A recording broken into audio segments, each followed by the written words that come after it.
have what it takes? Do I really belong here? These are going to be the two main questions that people with imposter syndrome are typically going to ask themselves. According to psychologists Pauline Clance and Suzanne Imes, imposter syndrome is the feeling that the high achievers get when they can't accept their own success, when they feel like a fraud. The term was coined in 1978 by Clance and Imes, and they first believed that it was mostly common among women in the workplace, high achiever women in the workplace. But recent studies have shown that men can equally likely experience this fear, this constant fear. And even more recent studies show that 70% of people will feel this imposter syndrome throughout their career. And although high successful people are more likely to feel this, your own personal success can feed into it as well. I actually once suffered from my own personal success that I believed. Straight out of high school, I started working at Peterbilt. My dad gave me a recommendation, told me about the position, told me to put in an application. And so I did. But after I put in that application, I thought there's no way they're going to hire me. But after the first phone call, the first in-person interview on top of the first in-person physical test among 30 other people using their provided tools, their software, I got the job. I was excited, ecstatic. I was going to be making nearly $24 an hour. Three times as much as I was making at Pizza Hut. This felt great. A couple months went by, and I went up to full-time. And with the living price going up, I was making $33 an hour, 8 hours a day, 5 days a week. I was making nearly $4,000 a month. And that's when it hit me. Why am I here?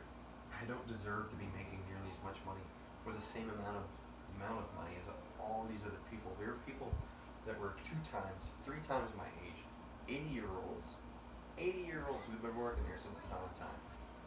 More knowledge in their head than I could ever fathom. And all I could ever think is that I didn't belong there. These feelings are nothing to mess with.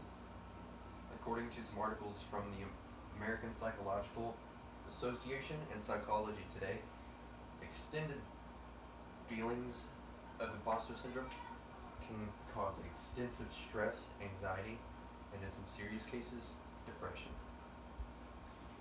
So, what's the main solution? Is there a main solution?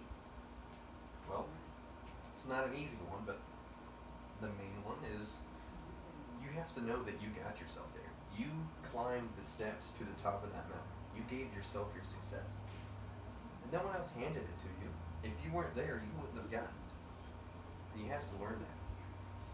But according to the Muse, there's more than one kind of success, more than one kind of imposter syndrome, and more than one kind of solution to those.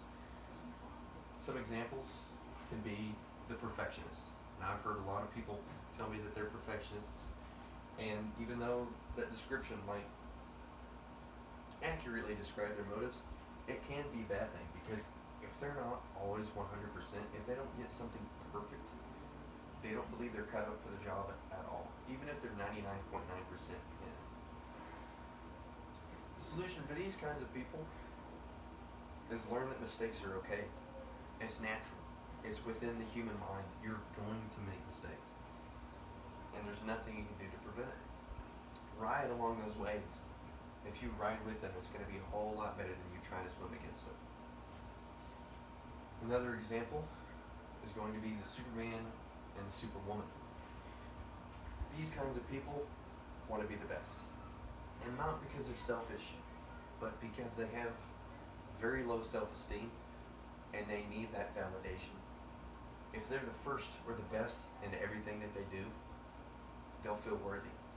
But the truth is, you can come in last and still be successful. I would never run in a marathon. Never have, never will. But I know that the person that finishes to that line last still ran a marathon. And that's more than I can say. To me, that's successful.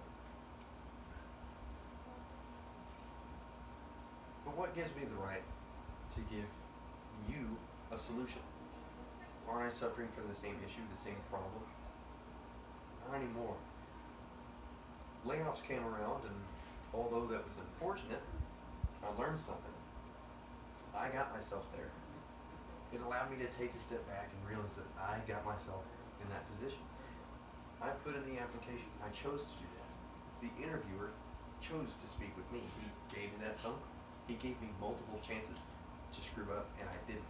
I succeeded in proving to him that I would be a good pick. And that's not to sound selfish, but it's what I have to do. It's what everybody needs to do when they are suffering from imposter syndrome. They have to know that they made that choice to walk through the gates of success and learn that it accepted them.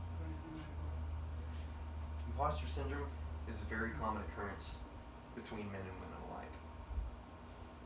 With every ounce of stress, always know that solutions can carry yourself down.